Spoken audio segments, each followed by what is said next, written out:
유럽의 한가운데 위치한 헝가리는 무려 7개의 국가와 국경을 맞대고 있습니다. 서쪽에는 오스트리아와 슬로베니아, 크로아티아, 남쪽에는 세르비아와 루마니아, 동쪽에는 우크라이나, 그리고 북쪽에는 슬로바키아까지 이렇게 특이한 지형 조건 때문에 다양한 민족으로부터 수차례 점령당했습니다. 로마 제국에 점령되어 속주 일리리쿰에 편입되었다가 속주 파노니아로 분할되었다가 오스만 제국과 오스트리아에 분할 지배되었다가 소비에트 연방에 점령되는 등 너무나 험난하고 가슴 아픈 역사를 지니고 있죠. 이러한 아픔을 딛고 헝가리는 현재 유럽에서 가장 아름다운 국회의사당과 유럽 대륙 최초의 지하철, 그리고 세계에서 가장 아름다운 부다와 페스트를 연결하는 세체니 다리까지 환상적인 건축물들과 함께 세계인들의 관광 명소로 거듭났습니다.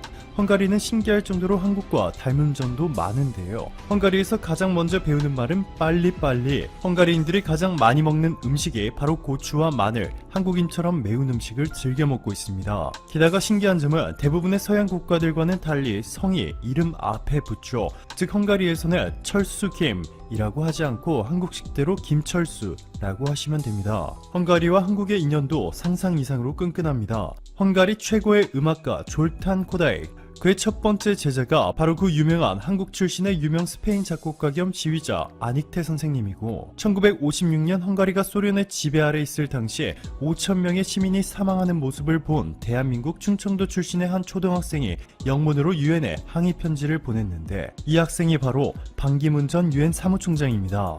이러한 이유로 반기문 전 유엔 사무총장은 헝가리 봉기 50주년 때 외국인으로서 받을 수 있는 최고의 훈장인 자유의 메달을 수여받았죠. 그리고 지난해 헝가리는 대한민국 5천만 국민을 감동시켰습니다. 지난해 5월 29일 밤 9시경 헝가리 부다페스트 다뉴브강에서 30명이 넘는 한국인 단체 관광객이 탑승한 유람선과 다른 대형 유람선이 충돌한 끔찍한 사건이 발생했습니다. 25명의 한국인이 이 사고로 사망했고, 충돌한 유람선의 우크라이나인 선장은 직무유기 혐의로 구금됐죠. 자, 그런데 여기서 믿기지 않는 일이 일어납니다. 수백 명의 헝가리 시민들이 검은 옷을 맞춰 입고 사망한 한국인 피해자들을 추모하기 시작한 것인데요. 한복을 입고 추모를 나온 헝가리 시민은 많은 헝가리 국민들이 한국 문화를 배우고 있고 여기 나와서 추모해야겠다고 생각했어요. 너무 슬프고 충격도 많이 받았어요. 흰색 한복은 슬픔을 상징한다고 들었어요. 이 옷을 입고 사람들에 대한 기억이나 슬픔을 표현하는 한국 전통춤 살풀이를 추거든요. 또 다른 헝가리 시민은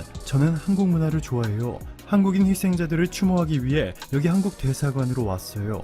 여기 많은 헝가리 국민들은 한국 문화를 배우고 있어요. 저도 한국의 서예를 배우고 있거든요. 한국에 몇 번 가본 적도 있어요. 좋은 한국 친구들도 만들었고요. 그래서 이 소식을 들었을 때 더 슬펐고 고통스러웠어요. 많은 헝가리 국민들이 피해자들에게 대신 진심으로 미안하다며 한국의 세월호 참사 때도 기도를 많이 했다고 전했고, 헝가리 정부는 한국인 피해자들을 영원히 추모할 수 있도록 다뉴브강 사고 지점 근처에 추모 조형물까지 설치하는 등 이들의 진심은 대륙을 건너 대한민국에 고스란히 전달됐습니다. 그리고 최근 헝가리의 페테르 시아트로 외교장관이 한국을 찾아 깜짝 발표를 하게 됩니다. 시아트로 장관은 작년에 헝가리에서 기적이 일어났습니다. 헝가리에 가장 많이 투자한 곳이 독일이 아니라 한국이었습니다. 전에는 없었던 일이죠. 라고 전했습니다. 헝가리 언론 헝가리투데이는 한국이 헝가리에 큰 관심을 가져주었다. 최근 헝가리와 한국의 관계는 크게 바뀌었다. 세계에서 가장 큰 경제 대국 중 하나인 한국이 헝가리에 중요한 역할을 해주고 있다. 헝가리 내 투자 금액 중 4,090억 포인트 규모가 한국 자본이다. 헝가리는 해외 국가 중 한국으로부터 가장 많은 투자를 받기 시작했다. 이것은 특별하다. 원래는 독일이 자동차 제조를 위해 헝가리에 가장 많은 돈을 쏟아부었는데 한국이 독일을 따라잡았다. 라고 보도했습니다.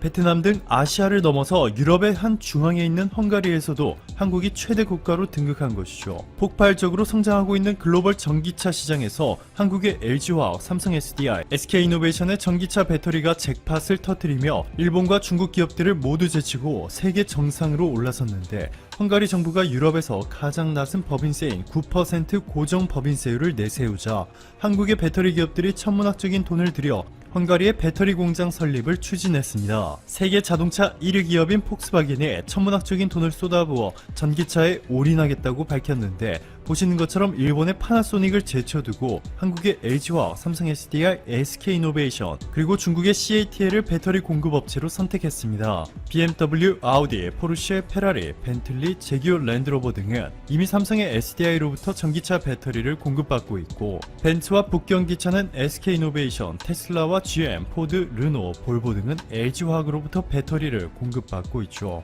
말 그대로 한국이 글로벌 전기차 배터리 시장을 점령한 것이고 최근 유럽과 중국을 중심으로 전기차 시장에 가파르게 성장하면서 한국 기업들의 투자금도 무섭게 늘어났습니다. 페테르 시아트로 헝가리 외교장관은 최근 세계 최초의 여성 WTO 사무총장에 도전하는 유명희 통상교섭본부장을 만나 이렇게 말했습니다. 한국의 유명희 본부장이 가장 강력한 후보 중 한 명이다. WTO 사무총장을 선출하는 과정에서 한국과 헝가리의 우정과 경제협력 관계를 고려할 것이다. 신황화론 혹자들은 말합니다. 동양 사람들은 잘 느끼지 못하지만 훈족의 부흥으로 촉발된 게르만족 대이동으로 서로마가 멸망하고 몽골 제국의 침략으로 러시아와 헝가리 등 동유럽을 싹쓸이하며 유럽 3대 기사단을 전멸시켰던 사건들의 트라우마는 지금도 유럽과 중동권 후손들의 역사적 무의식에 자리잡고 있다고 말이죠. 일본이 급속하게 국력을 키워 열강으로 부상했던 19세기 말 중국이라는 용을 타고 날아오는 부처를 일본으로 상징한 이 그림은 당시 유럽의 동양에 대한 막연한 경계심을 보여주는데요. 인종적 멸시감까지 더한 동양인에 대한 증오와 알 수 없는 두려움은 일본이 진주만을 공습하자 불이 붙었고 1980년대 일본이 미국의 경제 패권 자리를 위협하기까지 하자 극에 달했지만 일본의 버블 경제가 몰락하며 일단락되었습니다. 그런데 또다시 중국의 국력이 급상승하면서 중국이 미국을 제치고 세계 패권을 장악하는 날 서구 문명은 몰락한다는 비이성적이기까지 한 두려움이 다시 수면 위로 올라오고 있었습니다. 서구가 단합하여 반드시 중국을 제어해야 한다, 나아가 붕괴시켜야 한다는 미국과 유럽의 신황화론은 이번 코로나 사태로 힘을 받고 돌이킬 수 없는 방향으로 가고 있는 것으로 보입니다.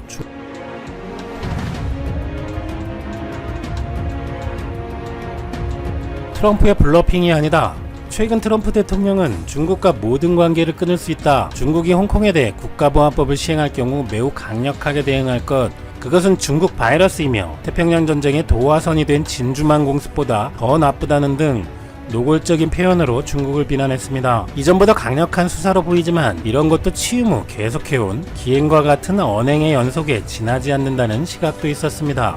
C19 사태와 관련한 자신의 실수에 대한 여론의 관심과 책임을 중국으로 돌리기 위한 블러핑이라는 것인데 불과 몇 주 전만 해도 트럼프는 중국에서 C19가 왔다고 연일 언론 플레이를 하다가도 다음날 시진핑에게 전화를 걸어 공동대응을 선언하기도 하는 등 이랬다 저랬다 하는 행보를 보였던 것을 기억하면 중국을 강력히 때리는 액션을 취하지만 최악의 정도까지 가서 미국도 상당한 피해를 입는 것은 원하지 않고 단지 재선을 위한 쇼가 아니냐는 시각입니다. 하지만 최근에 트럼프와 미국의 일련의 움직임은 이미 미국과 중국은 되돌아올 수 없는 강을 건넜고 이것은 중국이 단순히 어려워진다는 차원을 넘어 중국 체제의 붕괴, 좀 더 나아가서는 소련이 러시아와 15개 공화국으로 해체되었던 기억까지 떠올리게 한다는 의견까지 있습니다. 대중국 신냉전 시대 선포. 미국 정부는 21일 의회에 중화인민공화국에 대한 미국의 전략적 접근이라는 보고서를 제출했습니다. 보고서는 1979년 외교관계 수립 이래 미국 정부는 중국이 전 세계에 건설적이고 책임있는 당사자로서 역할하기를 기대해왔다. 그러나 40여 년이 지난 현재 중국 공산당은 경제정치 군사적 역량을 확대하면서 미국의 핵심 국익뿐만 아니라 전 세계 국가들의 주권과 존엄성을 침해하고 자유로운 세계 질서를 중국만의 국익에 연동해 변모시키고 있다라고 비판합니다. 그래서 미국은 중국 공산당의 의도와 행동에 대한 분명하고 경쟁력 있는 접근법을 취하기 위해 이번 보고서를 제출했다고 강조했는데 이 보고서가 가지는 의미는 대중국 외교에 대한 단편적 발언이 아니고 미국 대통령의 직인이 박힌 미국 국방부와 국무부, 법무부 등 트럼프 정부 전체에 차원이 다른 대중국 정책의 방향을 제시하는 것입니다. 보고서의 결론은 대중외교가 헛된 시도임이 확인되면, 즉 중국이 미국의 요구를 받아들이지 않으면 중국 정부에 대한 공개적인 압박을 확대할 것이라는 것입니다. 중국에 대해 악의적 행동, 약탈적 경제 같은 표현도 거침없이 사용하며 미국은 상징성이나 화려한 행사를 위해 중국과 관계를 맺는데 더 이상의 가치를 느끼지 못한다고 했는데 말을 들어먹지 않으니 이제 더는 말로 하지 않겠다는 것이죠.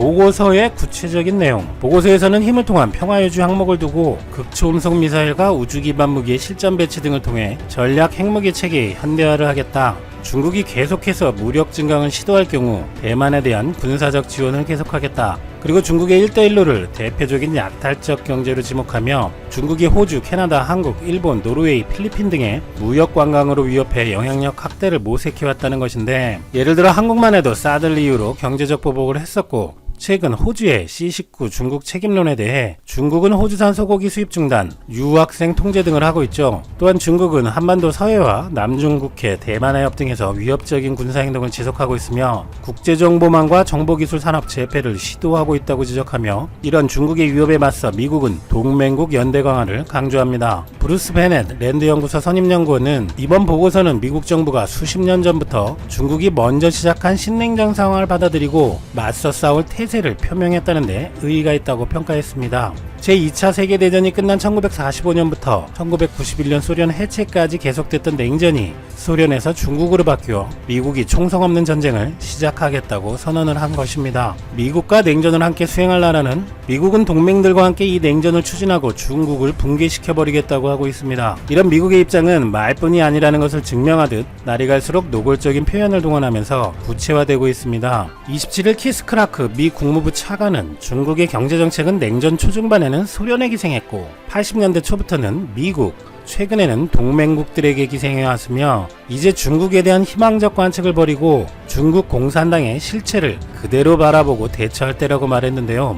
최근 미국은 중국의 1대1로의 대체제로 탈중국 글로벌 공급망 구축을 위해 주요 제품의 공급망을 중국 의존에서 벗어나기 위해 미국의 동맹들이 참여하는 새로운 연합체 개념인 경제번영 네트워크 EPN을 제시해오고 있습니다. 미국은 이 EPN 구상에 아프리카, 라틴 아메리카 지역까지 참여하도록 독려하면서 공공, 민간 부문뿐만 아니라 교육사회 전반에 걸친 영역을 포함시켜 중국의 1대1로보다 한층 더 폭넓은 분야에까지 확대 적용하겠다는 의지를 내보이고 있습니다. 이렇게 쌓여온 양국의 대결 에너지는 홍콩 국가보안법을 계기로 폭발할 것으로 보입니다. 홍콩 보안법은 홍콩이 중국을 반대하는 반중기지가 되지 않도록 하기 위해서 국가 안전을 해치는 행위와 활동을 예방하고 제지하며 처벌한다는 것인데, 2003년에 추진했었다가 50만 명이 거리로 쏟아져 나와 반대 시위를 벌이는 바람에 실패했었습니다. 그런데 중국은 최근 C19로 어수선한 상황에서, 그리고 미국이 기왕 중국을 때린다면 이판사판 아예 홍콩 문제까지 한 번에 저질러 버리자는 심산으로 보입니다.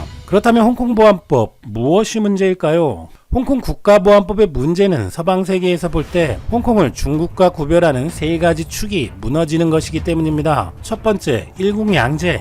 즉, 한 나라의 두 체제가 공존한다는 것인데, 이제 중국이 마음대로 홍콩을 통제한다면 일국만 남고 양제는 의미가 없어지게 되는 것이죠. 두 번째는 항인 취향. 홍콩인이 홍콩을 통치한다는 원칙이 있었습니다만 이번 보안법을 홍콩 입법회가 만들지 않고 중국 전인대가 직접 손을 댐으로써 폐기되게 된 것입니다. 셋째는 홍콩 자치. 97년 홍콩 만화 시 중국은 50년 동안 홍콩의 자치를 보장한다고 했지만 중국이 홍콩에 기구를 설립하여 국가안전범죄를 처벌하기로 했으니 홍콩의 자치 역시 끝났다는 것이죠. 때문에 서방세계와 미국은 이제 홍콩의 정치적 자유는 사망선고가 내려졌다고 판단하고 홍콩에 부여한 우대지 등을 철회할 것으로 보입니다.